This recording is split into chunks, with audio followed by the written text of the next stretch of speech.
Em nome do Pai, e do Filho, e do Espírito Santo. Amém.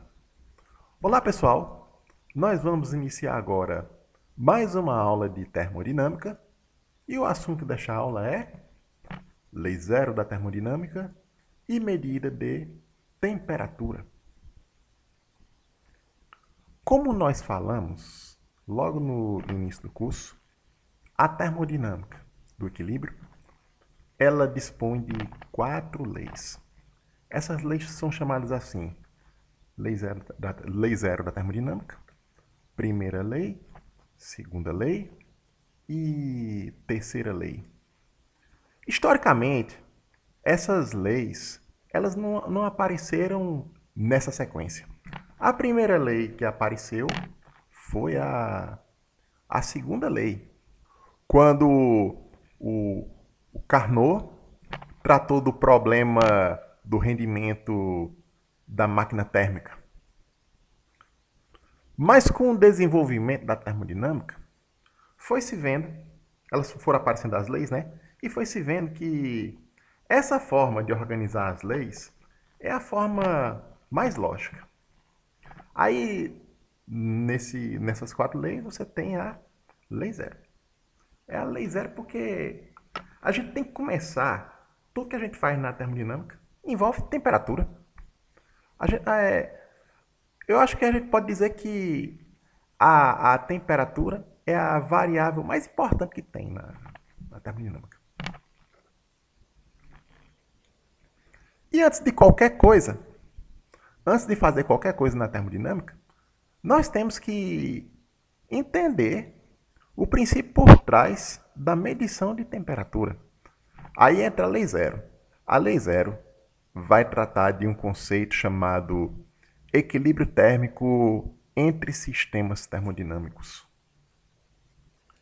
E por causa disso, nós teremos o princípio que permite você ter os instrumentos de medição de temperatura, né? conhecido como termômetro. Mas, na verdade, o termômetro ele é um sistema termodinâmico também. Que, quando eu falar do conceito de equilíbrio térmico, ele vai estar em equilíbrio térmico com outro corpo. O corpo qual, o sistema que a gente quer medir a temperatura. Eu quero antes fazer uma breve revisão do que a gente estudou na aula passada sobre paredes e vínculos. As paredes, elas são as fronteiras de um sistema termodinâmico.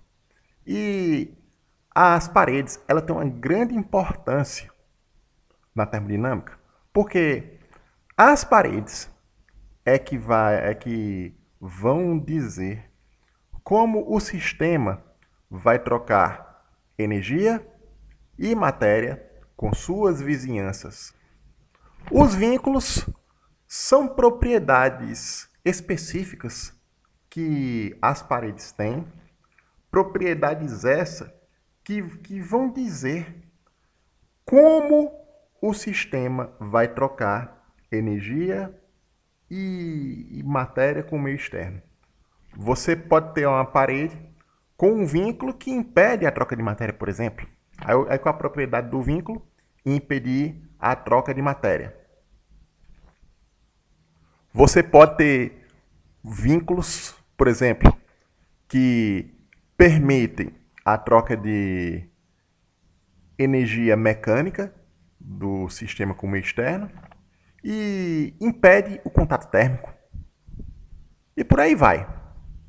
Aí eu posso classificar essas paredes segundo as propriedades de vínculos que elas possuem. Posso ter, então, paredes que sejam adiabáticas ou diatérmicas. Essa classificação, ela se dá do ponto de vista do vínculo térmico. As paredes adiabáticas, elas impedem o contato térmico do sistema termodinâmico com o meio externo. E as paredes diatérmicas, elas permitem o contato térmico. Eu vou colocar aqui, olha, paredes adiabáticas permitem contato térmico. Paredes diatérmicas não permitem contato térmico. No caso, o contato térmico entre o sistema e suas vizinhanças. Que, como eu falei na aula passada, as vizinhanças, né, são o conjunto de todos os sistemas, os outros sistemas que interagem com o sistema tratado. A gente tem aqui, olha, paredes móveis ou paredes fixas, do ponto de vista do vínculo mecânico. Que as paredes móveis, elas permitem a troca de energia mecânica entre o sistema e suas vizinhanças, enquanto as paredes fixas não permitem. Então, aquela, paredes móveis permitem troca de energia mecânica, paredes fixas não permitem a troca de energia mecânica. Ainda tem a classificação das paredes que possui o vínculo, né? O vínculo de troca de matéria. Aí você tem paredes permeáveis ou paredes impermeáveis. A gente diz também que essa restrição ou essa permissão de troca de matéria é um vínculo químico, porque as reações químicas, elas se dão através de troca de matéria. Aí a parede permeável, né? Ela permite a troca de matéria, mas na verdade, na prática, essas paredes permeáveis, elas são permeáveis a certas espécies químicas e a outras não. E você tem as paredes impermeáveis, que elas não deixam o sistema trocar matéria com suas vizinhanças. Na verdade, na prática, essas paredes são impermeáveis também para certas espécies químicas. Então, na verdade, aqui, olha, essas paredes permeáveis ou impermeáveis, elas selecionam que tipo de matéria o sistema vai trocar com suas vizinhanças. Pronto, vou escrever aqui, olha, paredes permeáveis permitem troca de matéria, paredes impermeáveis não permitem troca de matéria.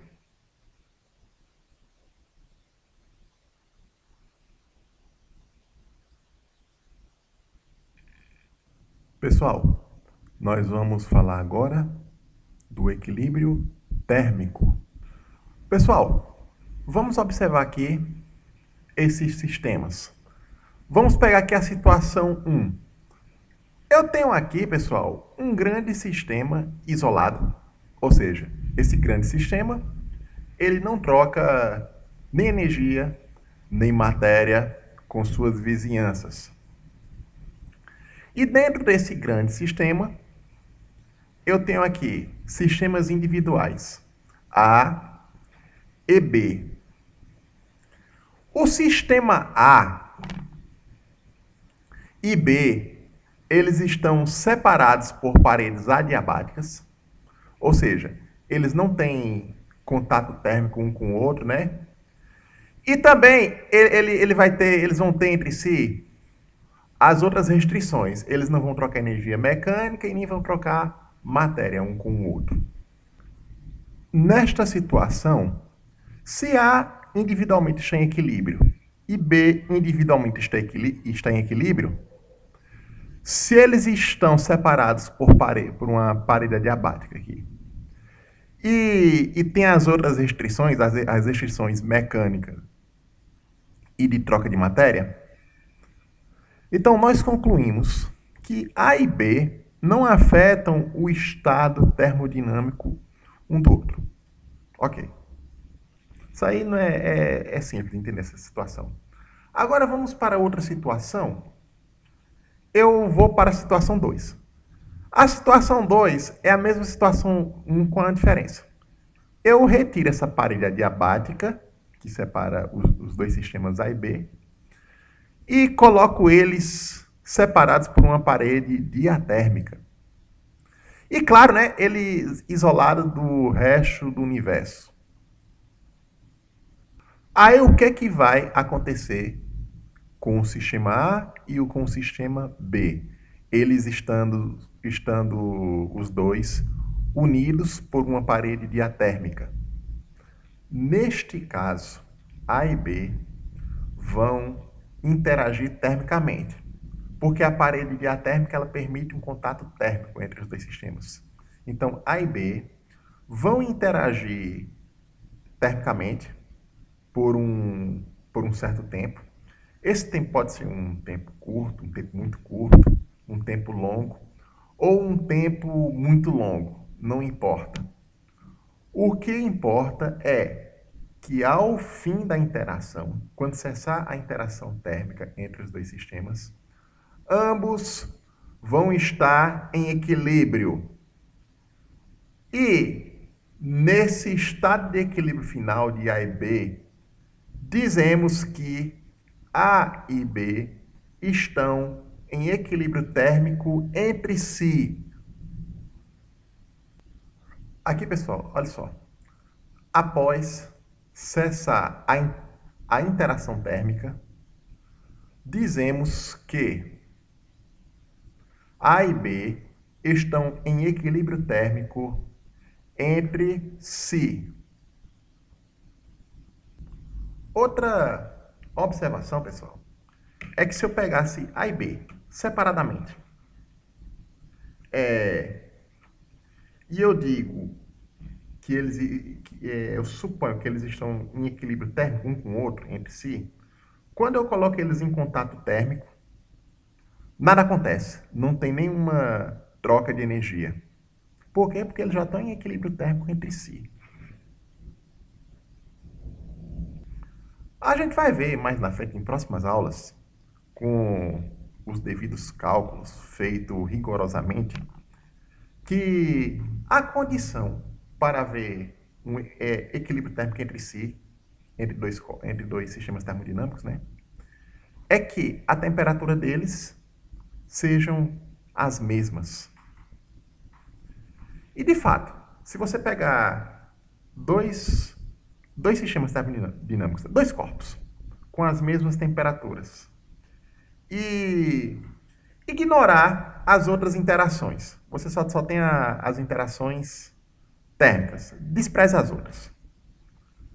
Então, nessa situação, dos dois estando à mesma temperatura, quando eu coloco eles em contato térmico, nada acontece. Não tem fluxo de energia de um para o outro. Pessoal, vamos olhar agora esses dois sistemas compostos. Esse sistema composto A e o sistema composto B minúsculo aqui. O que é que acontece aqui no sistema composto A minúsculo? Eu tenho aqui três sistemas.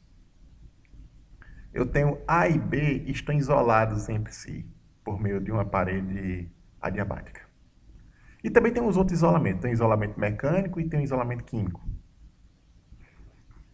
E cada um deles, A e B, separadamente, eles estão em contato térmico com o corpo C, por via de uma parede diatérmica.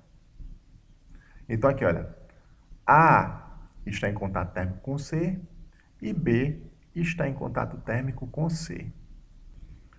Após um tempo suficiente de interação de A com C e de B com C, aí o que ocorre? A está em equilíbrio térmico, deixa eu corrigir aqui, eu botei equilíbrico. Aqui, olha, A está em equilíbrio térmico com C. E do mesmo jeito, B está em equilíbrio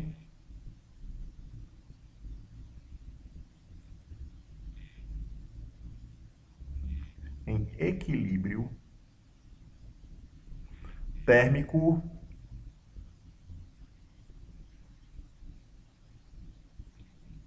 com C. Pronto. Então vamos admitir essas duas hipóteses iniciais. A está em equilíbrio térmico com C e B está em equilíbrio térmico com C. Aí o que é que vai acontecer aqui? Vamos para o sistema composto B minúsculo. o que é que vai ocorrer? Vejamos aqui. Eu vou separar C de A e B. Eu separei.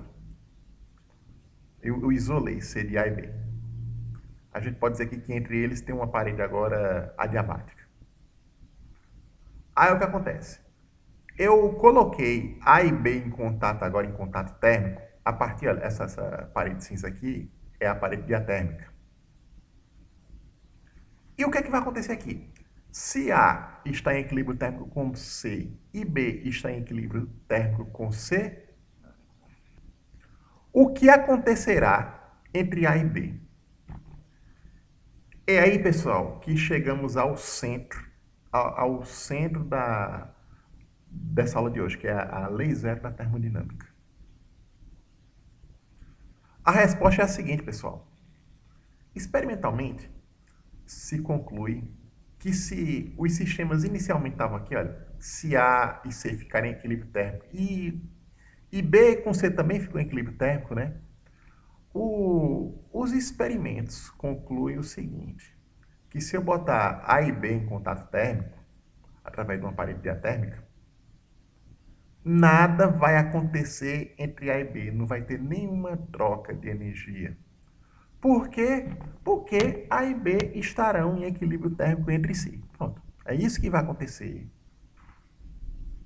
Por que isso acontece? Porque é uma observação experimental. Então, eu coloquei aqui, pessoal, a conclusão.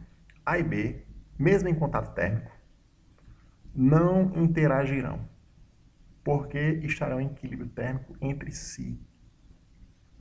E aqui, pessoal, isso é o objeto da lei zero da termodinâmica.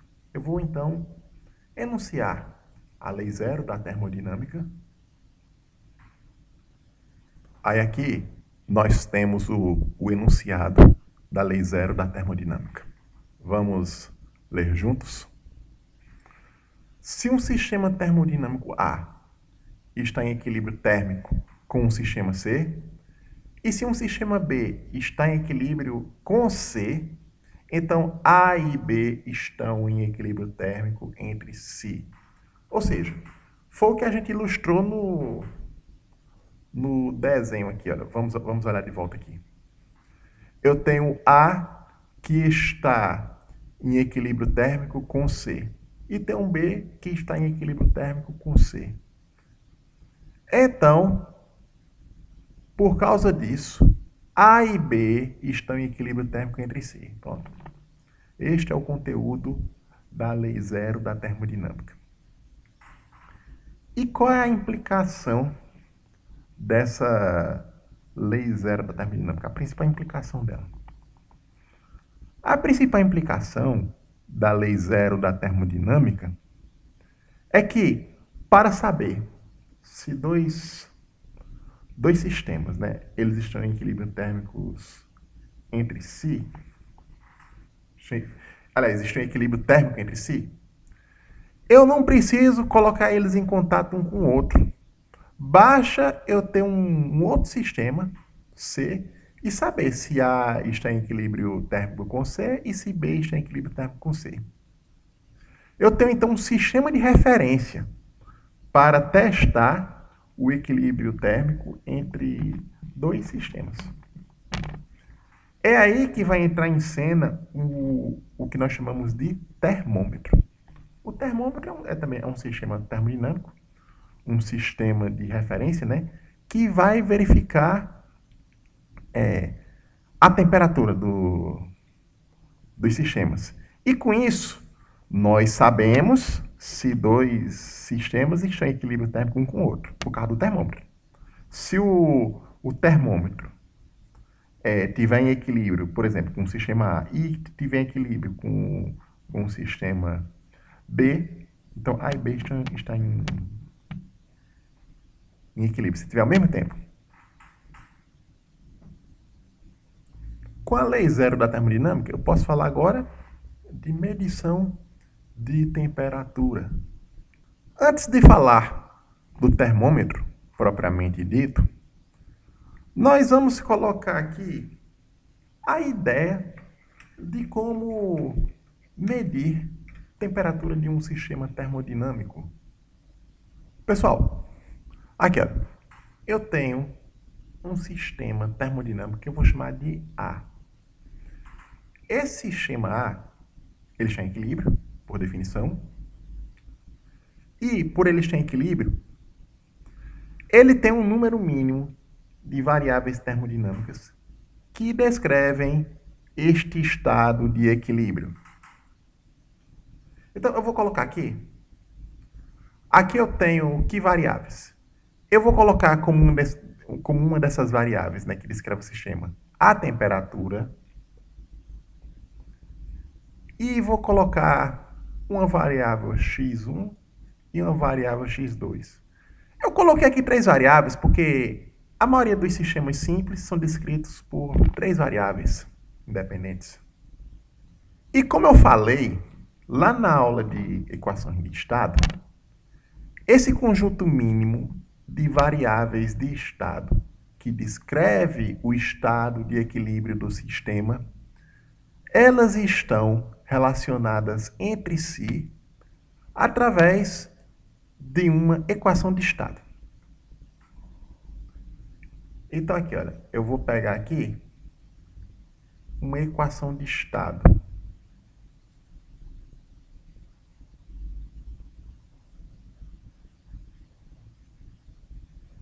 A equação de estado vai dizer, por exemplo, que a temperatura é uma função de x1, x2.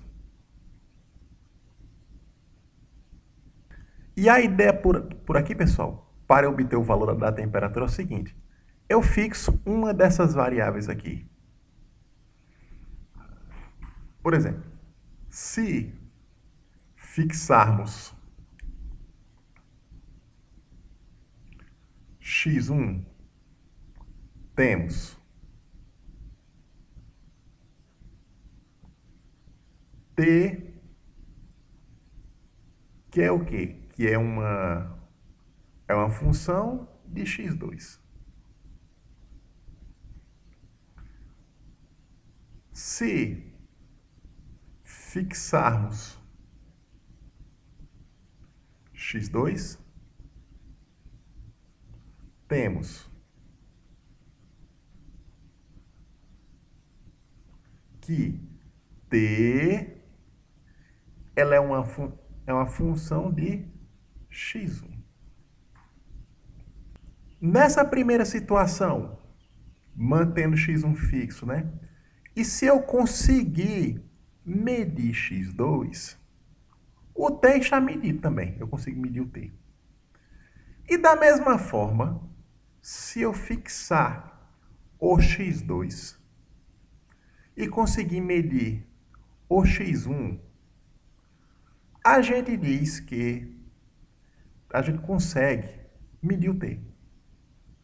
Então aqui, pessoal, olha aqui, olha. Sendo t igual a t de x, né? Como eu faço aqui, eu fixo uma das variáveis, né? E deixo a temperatura variar apenas em função de uma variável. Dizemos que x é o que nós chamamos de uma propriedade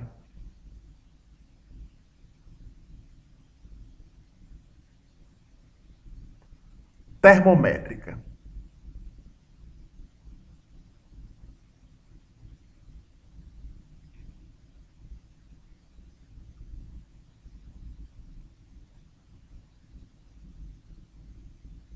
Tem o famoso termômetro de mercúrio. Eu coloco lá um líquido, né, o mercúrio, numa coluna fina. E, nesse caso, o mercúrio, ele tem um comportamento físico de se dilatar. Se eu aqueço o mercúrio, ele se dilata. Aí a coluna de mercúrio, ela sobe ou desce, dependendo de se você aquece ou esfria o mercúrio. E a temperatura é uma função do tamanho da coluna. Aí o tamanho da coluna, no caso do termômetro de mercúrio, é uma propriedade termométrica. Mais uma observação sobre essa função da temperatura com a propriedade termométrica é o seguinte. T igual T de x, né? A equação da temperatura com a função da temperatura com a propriedade termométrica deve ser uma função monótona.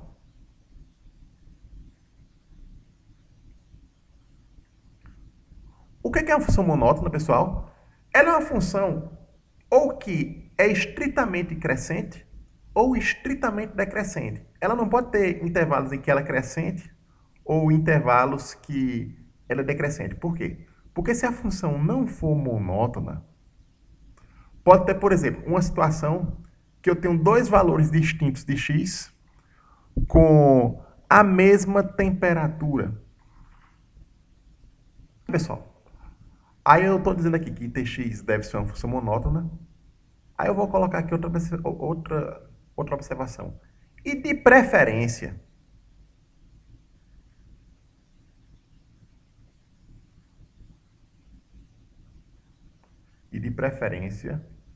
uma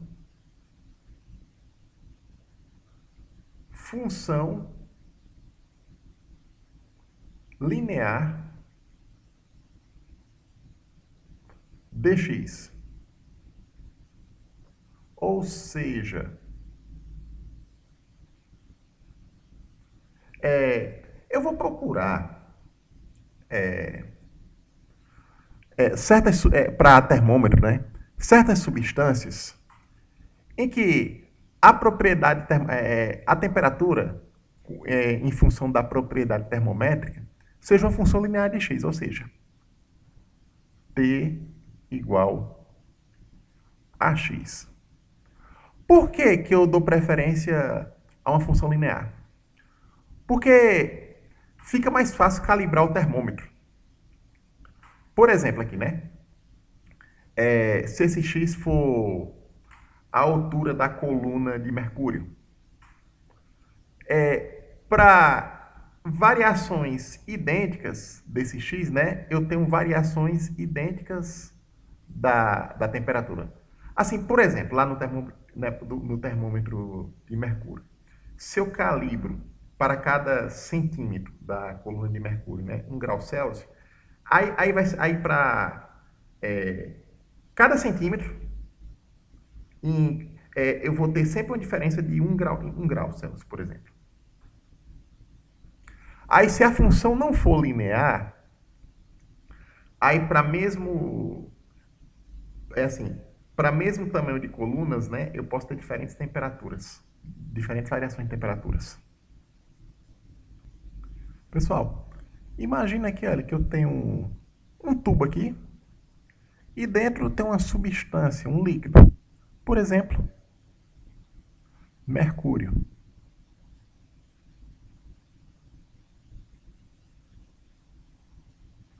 Então, o que acontece aqui com o mercúrio? O mercúrio, à medida em que ele é aquecido ou resfriado, a altura da coluna dele varia. Por quê? Porque ele é sensível à dilatação térmica. Ele sofre dilatação térmica, o mercúrio.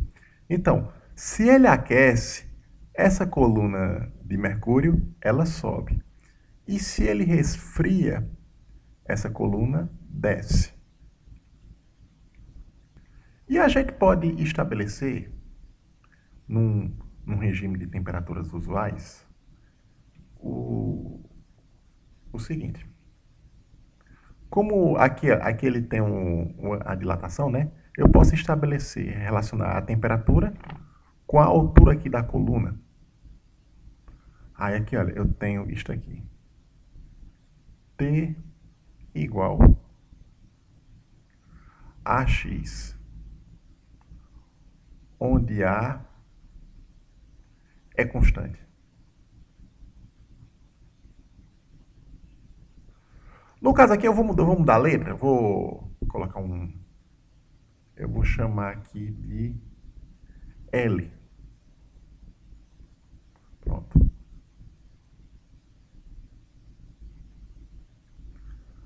Aí eu tenho aqui, pessoal, eu vou pegar aqui um ponto de referência aqui. E a partir desse ponto de referência, eu estabeleço o L. Aqui eu tenho uma altura L. E eu posso ir abaixo desse nível de referência, né? Eu posso ter o L negativo.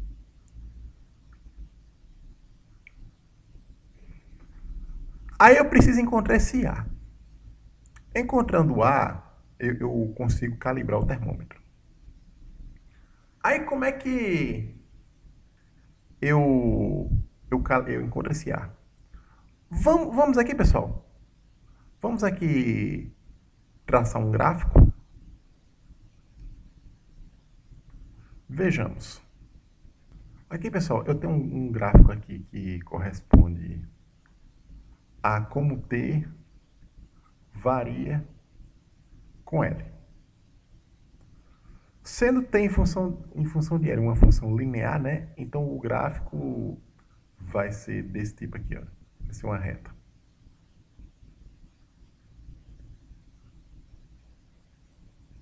Vamos pegar isso aqui. Pronto, pessoal.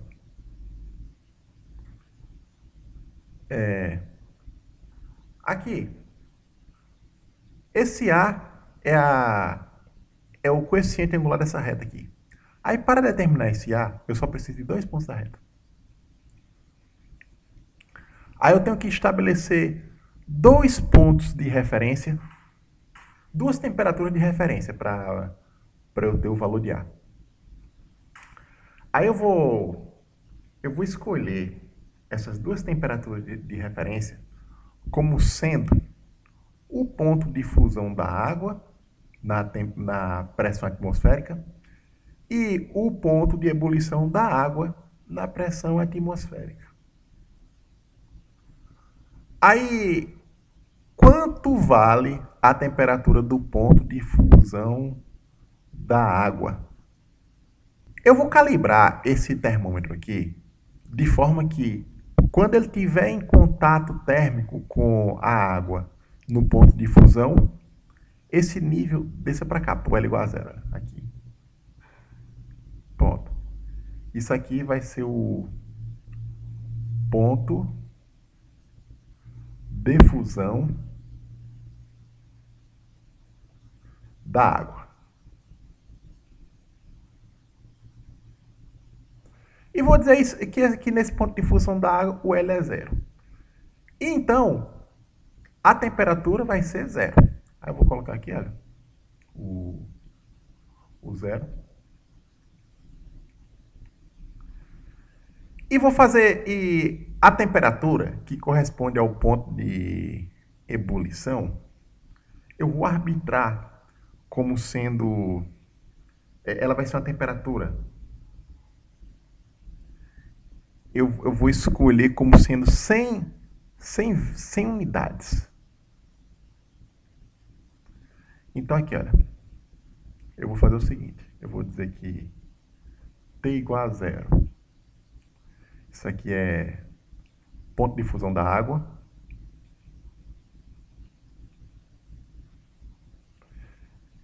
E vou dizer que em T igual a 100 corresponde ao ponto de ebulição da água. Tudo isso é a pressão atmosférica.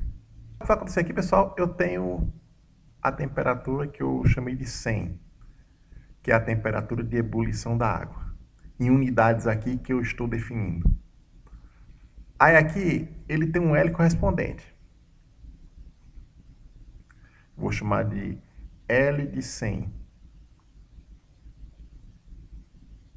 Aí, por exemplo, eu pego esse L de 100, né, o L que corresponde à temperatura 100, divido esse L em 100 unidades e cada pedacinho desse é uma unidade de temperatura nessa escala que eu estou definindo.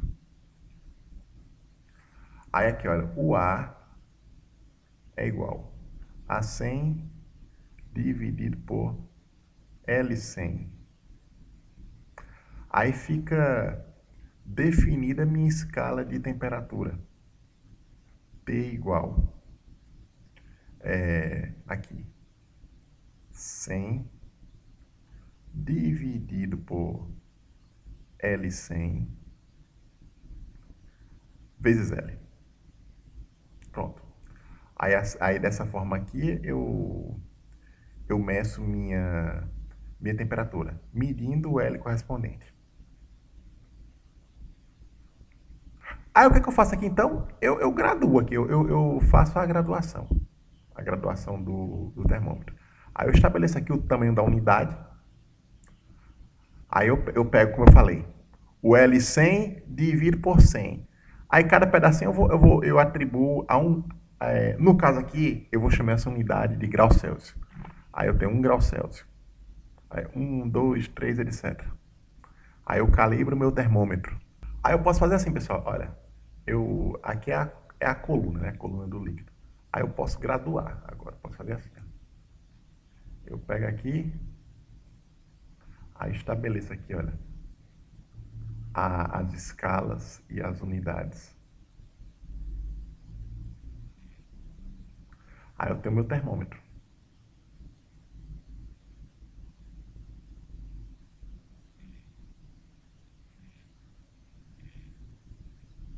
Agora, pessoal, essa calibração aqui, ela depende da propriedade da substância. Se outra substância no lugar do mercúrio, né? Esse L100 era diferente. Esse L100 varia de substância para substância que eu usar aqui. Agora, será que existe alguma escala universal que eu possa definir sem me ater às propriedades particulares de um sistema?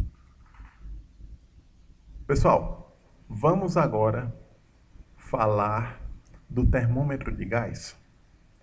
Vamos considerar aqui esse esquema. Olha só, esse azul aqui é um sistema o qual eu quero medir a temperatura. E aqui eu tenho um certo gás. Aqui ele está tem um recipiente aqui, está um bulbo. E esse bulbo está ligado aqui por um capilar. Aí esse capilar aqui está conectado com um tubo onde eu tenho mercúrio aqui, olha, uma tubulação em V. Aí aqui eu tenho mercúrio que vem para cá, preenche isso aqui tudinho. Aí aqui também tem mercúrio, só que isso aqui ele não é transparente. Aí ele vem aqui e vem até aqui, olha. E aqui eu considerei esse aqui que está aberto, aí tem a ação da pressão atmosférica no líquido aqui.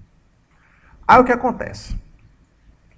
Se o sistema está numa determinada temperatura, aí quando eu coloco esse bulbo com gás aqui, esse bulbo fica em equilíbrio térmico com o sistema.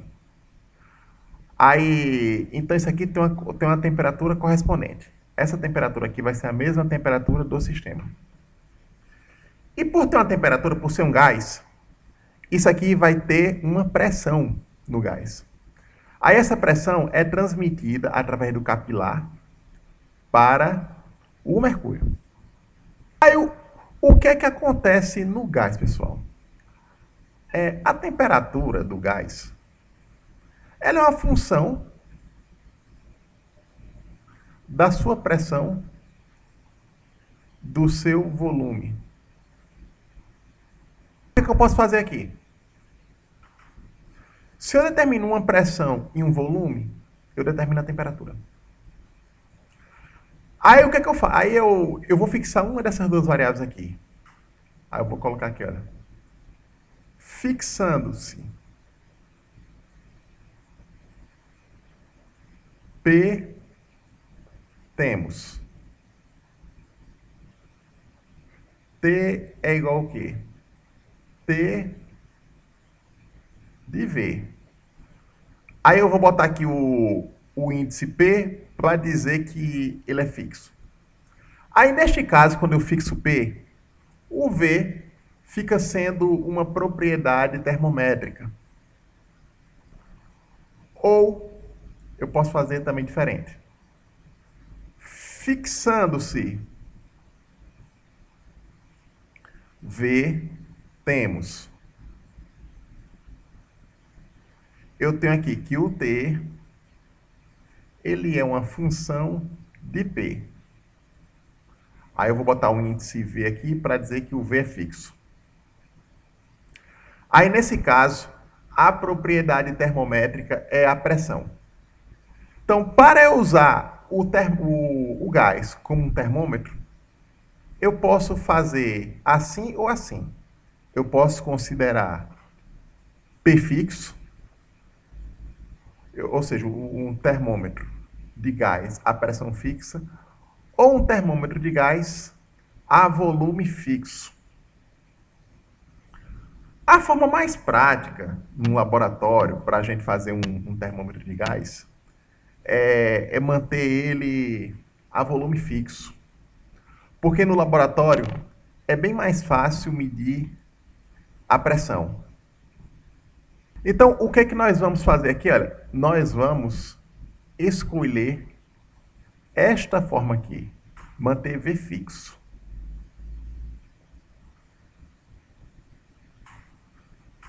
Vamos fazer um termômetro de gás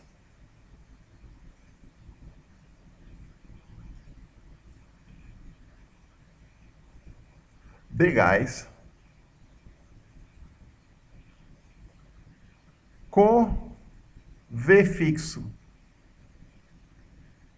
Sendo assim,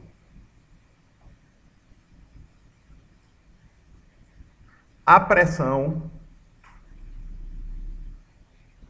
é a propriedade termométrica.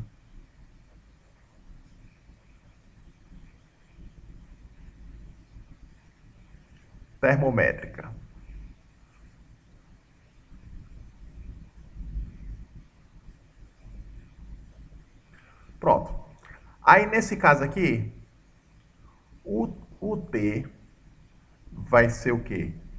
T de P. Então, se eu consigo medir a pressão, automaticamente eu tenho a temperatura. Claro que eu tenho que manter V fixo. Aí, como é que eu vou medir a pressão desse gás? Eu uso esse sistema aqui, olha, de mercúrio, esse tubo em V de mercúrio, para eu poder fazer a medição da pressão.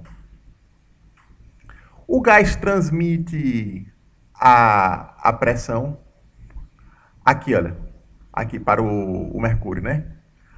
Aí esse ponto aqui, ele está em equilíbrio estático, hidrostático, né? É o que acontece aqui. Para eu medir a pressão aqui dessa coluna de líquido, né? Eu preciso medir essa altura. E sendo assim, com a altura, usando o princípio de Stevin da hidrostática, eu tenho a pressão, que por sinal é a mesma pressão do gás. Aí aquela, a pressão nesse ponto aqui, nesse nível, é a mesma pressão nesse nível aqui, olha. E a pressão nesse nível aqui corresponde à pressão dessa coluna de líquido aqui, mais a pressão atmosférica. Aí aqui, olha, o P é igual ao quê? P0 mais ρ GH. Onde esse ρ é a densidade do mercúrio. É a densidade do mercúrio.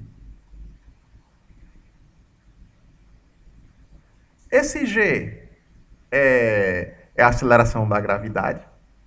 E o H, essa é o tamanho dessa coluna aqui. Aí, pessoal, para calibrar essa escala, a escala de temperatura, eu posso utilizar novamente aqueles dois pontos fixos que eu falei no termômetro de mercúrio. o ponto de fusão da água na pressão atmosférica e o ponto de ebulição da água na mesma pressão. Então aqui, olha, eu vou usar para calibrar esse termômetro de gás, eu vou usar os dois pontos fixos que a gente usou lá no termômetro de mercúrio.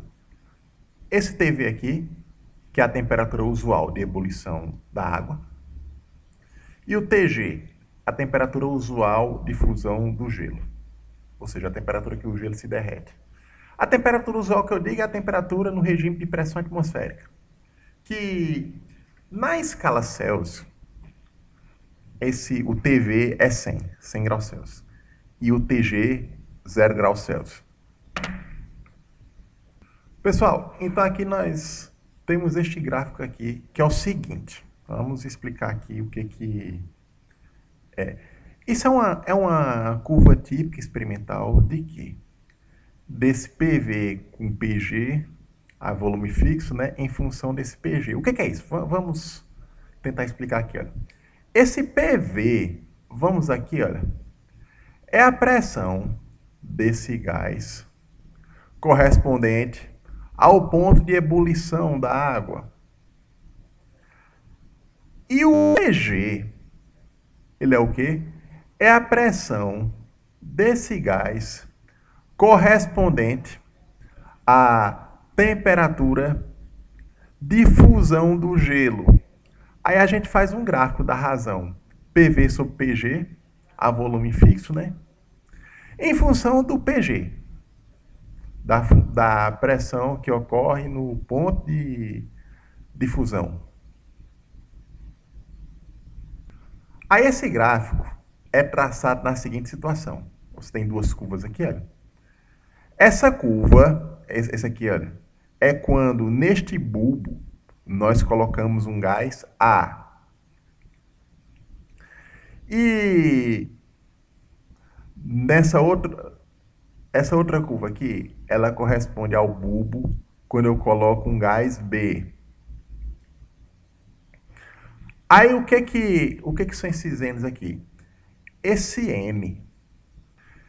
N's são os números de mols correspondentes aqui. Aqui é o gás A e o gás B. Esse ponto aqui, ó, pega esses dois pontos aqui. Ele corresponde, esse ponto aqui é quando o gás A tem N0 mols. E o gás B também tem N0 mols, né? Aí nós vamos baixando o número de mols. À medida que nós vamos baixando o número de mols, aqui, olha, eu tenho que colocar aqui que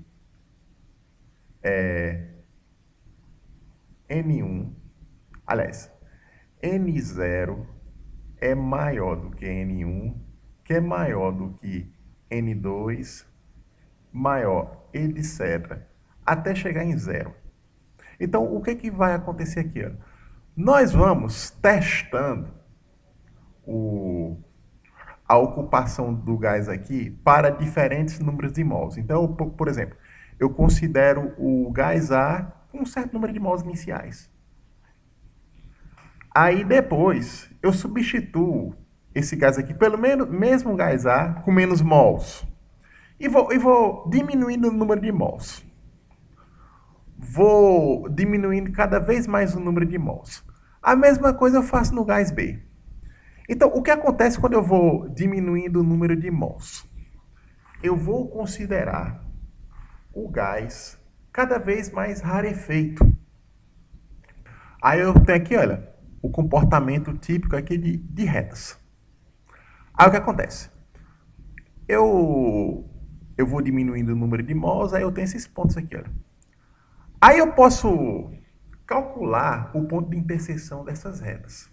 Aí o ponto de interseção dessas duas curvas experimentais, se eu for pegar para qualquer gás, posso pegar hidrogênio, oxigênio, posso pegar o ar. Para qualquer gás que eu pegue, eles vão se interceptar aqui, olha. Quando a razão da pressão de de ebulição com a pressão de fusão foi esse valor aqui. Observe que essa razão aqui, olha, do PV com PV e PG, escrita em função do PG, ela depende do tipo de gás. Para cada gás que você pegar, é uma curva. Porém, quando eu vou baixando o número de mols, né? Ou seja, eu vou fazendo o gás cada vez mais rarefeito, vai chegar num ponto em que essa razão aqui, ela não depende mais do tipo de gás. Então, nesse ponto aqui, ocorre um comportamento universal dos gases, que eu considerar aqui. Aí, quando eu chego aqui nesse ponto em que eu tenho um comportamento universal, minha escala de temperatura correspondente vai ser uma escala absoluta, que não mais vai depender de propriedades particulares de gases diferentes. Nesse caso aqui, é quando os gases vão tendendo ao comportamento do gás ideal. Quando eu baixo a densidade deles, eu estou me aproximando cada vez mais do gás ideal. E aqui, olha, quando eu chego aqui nesse ponto de intercepção, aqui é o limite do gás ideal. Eu vou até colocar essa observação aqui.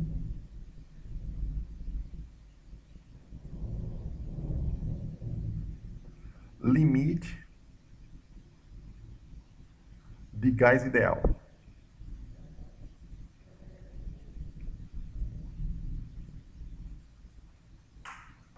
No modelo, então, de gás ideal, eu posso escrever a equação de estado do gás ideal, né? Aí eu tenho aqui, ó, PV igual a mRT.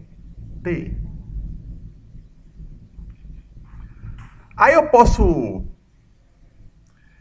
fazer isto aqui tanto para a pressão de ebulição, PV, quanto para a pressão de fusão, PG. Aí aqui, olha, eu tenho PV,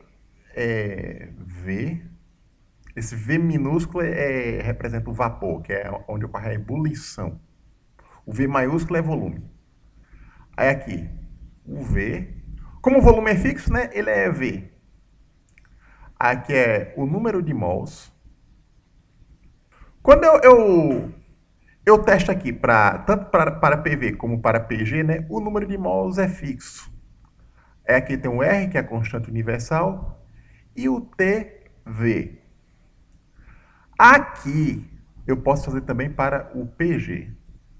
O volume é o mesmo, o número de mols é o mesmo aqui, quando eu variar a pressão de PG para PV. R, TG. E assim, eu posso fazer a razão entre essas duas equações aqui, e eu vou ter assim, olha.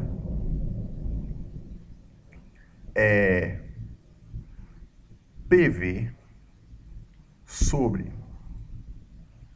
PG, isto é igual TV sobre TG. O comportamento de gás ideal, ele vai ocorrer justamente quando o PG vai tendendo a zero.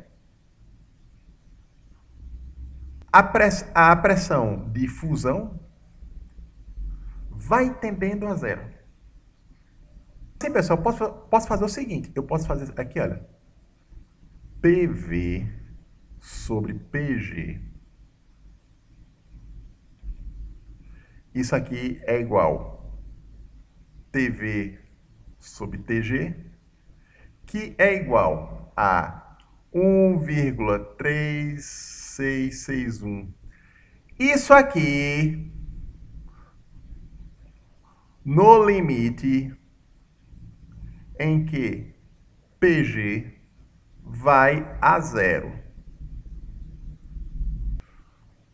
Aí aqui, olha, para completar a definição da escala absoluta, eu vou estabelecer o seguinte, que TV menos TG,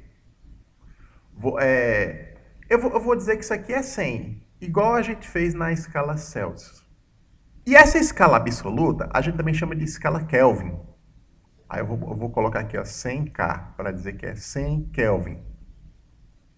Escala Kelvin em homenagem ao Lord Kelvin, que foi um dos estudiosos mais importantes nesse assunto, na termodinâmica. Aí, com essas duas equações aqui, ó, com essa razão de TV sobre TG, que é dada, e pela diferença, eu tenho, então, um sistema de duas equações, e aí eu posso encontrar TV e TG nessa escala aqui, na escala Kelvin, que é a escala absoluta. Aí vamos deixar o sistema aqui, olha. Eu vou colocar aqui, olha, TV igual 1,3661 TG. E aqui, TV menos TG é igual 100. Aí eu posso resolver esse sistema. Por exemplo, eu substituo TV aqui, olha. Aí eu encontro TG. E depois substituo TG aqui encontrado e encontro TV. Aí vai ficar assim. O TG é igual ao quê? É igual. Vamos colocar aqui, pessoal. Olha, eu vou... Não vou dizer o valor. Vou resolver aqui, só para vocês verem aqui.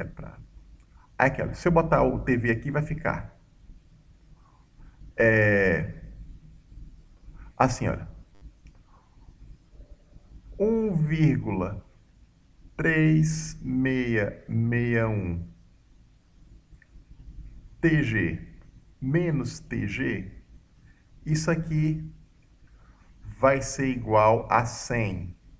E assim, se eu subtrair isso aqui, né, vai ficar 1,3661 menos 1. Aí isso aqui vai ficar 0,3661 TG é igual a 100. Aí aqui, olha, TG é igual 100 dividido por 0,3661. Aí isso aqui vai resultar no seguinte, faça essa divisão aqui, aí isso vai resultar em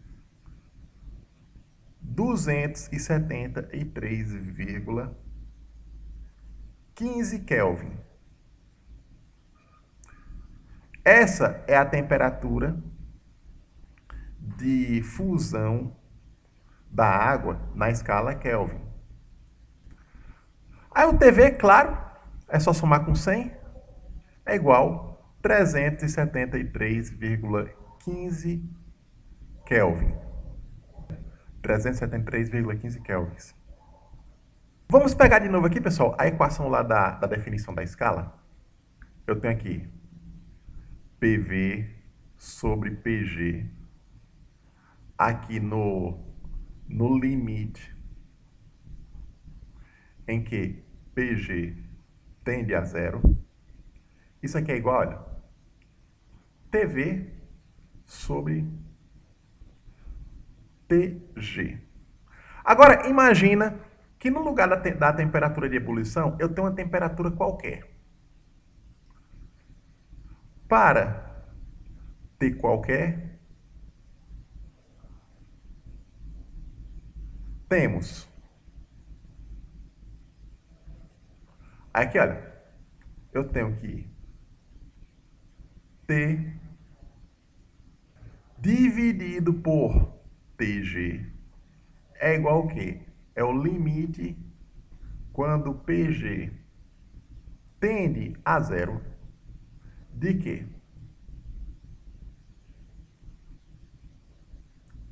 P. Esse P é a pressão correspondente à temperatura T no gás. Dividido por TG.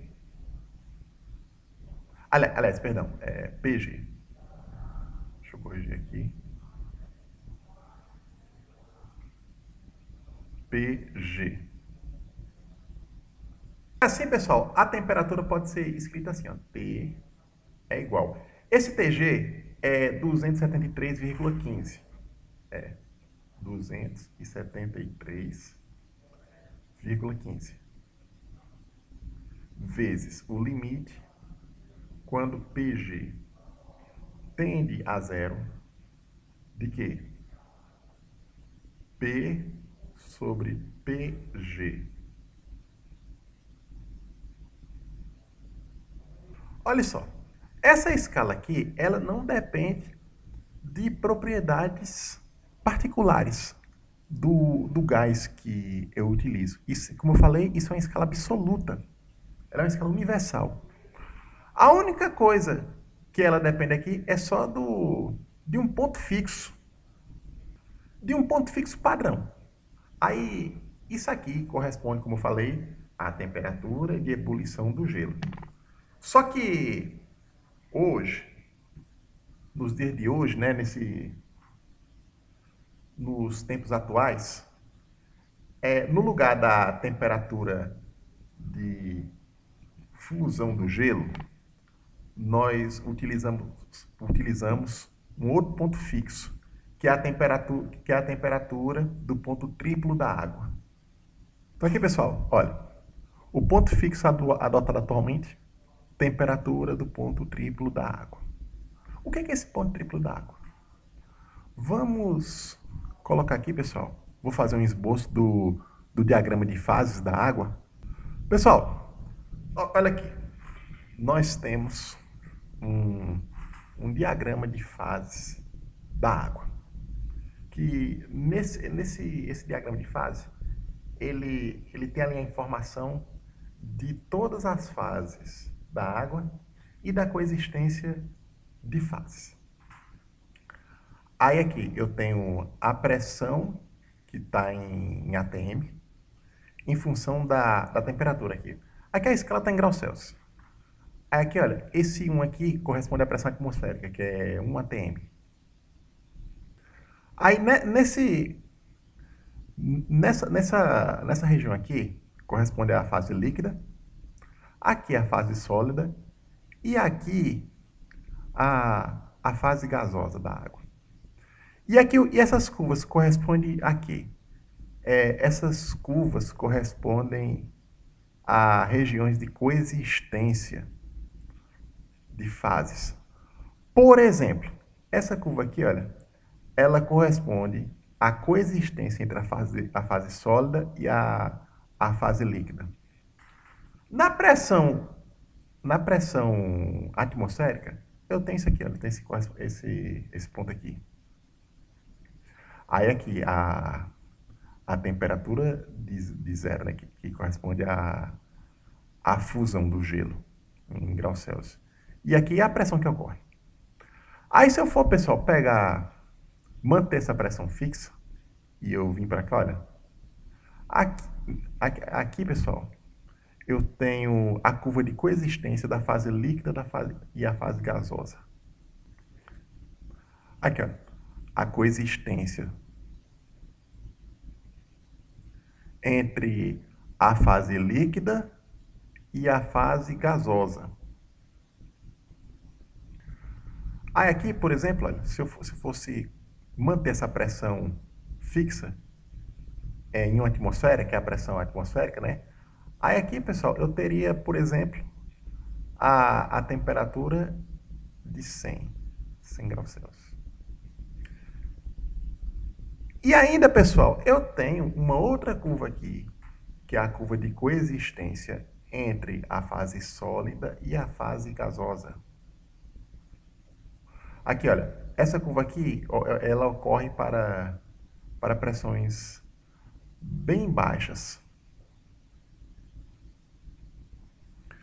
Aí a gente tem aqui esse ponto especial aqui, que é o ponto de encontro das curvas de coexistência. É o que a gente chama de ponto triplo. Aí, no caso aqui, o ponto triplo da água, vou chamar de TR, ponto triplo, ocorre a temperatura de 0,01 graus Celsius. E em Kelvin, ocorre a temperatura de 273,16 Kelvin. Aqui, pessoal, essa temperatura do ponto triplo, como eu falei, ocorre a temperatura de 0,01 graus Celsius, que é equivalente a 273,16 Kelvin. E a pressão do ponto triplo é igual ao quê?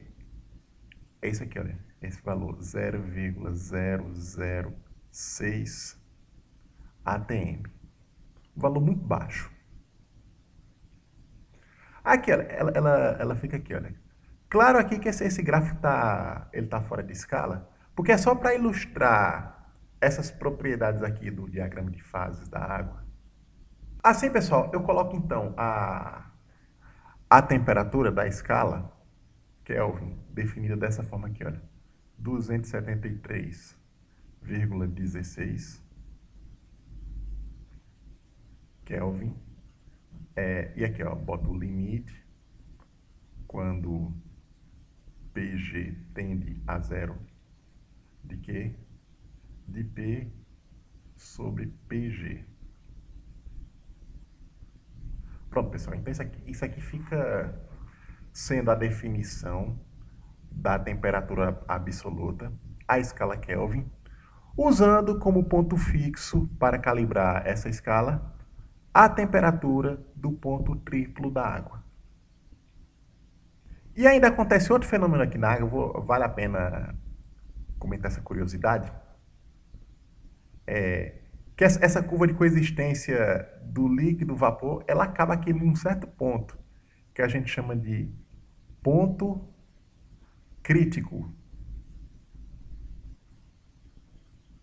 Esse ponto crítico, ele ocorre a uma temperatura de aproximadamente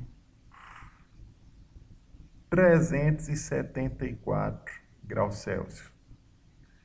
E a pressão onde ocorre esse ponto crítico é da ordem de 212 atm. Claro, como eu falei, esse gráfico aqui está muito fora de escala, mas ele é só para ilustrar essas propriedades do diagrama de fases da água. Aí o que ocorre aqui no ponto crítico? Quando eu passo aqui além do ponto crítico, a água chega numa certa forma que não tem como distinguir a fase líquida e a fase de vapor. Então aqui, olha, o ponto crítico separa aqui essa região, né, onde as fases líquida e gasosa elas são distinguíveis, de uma região aqui onde essas fases elas são indistinguíveis. Ok, pessoal, eu vou encerrar esta aula por aqui. Desejo a vocês bons estudos e até a próxima aula.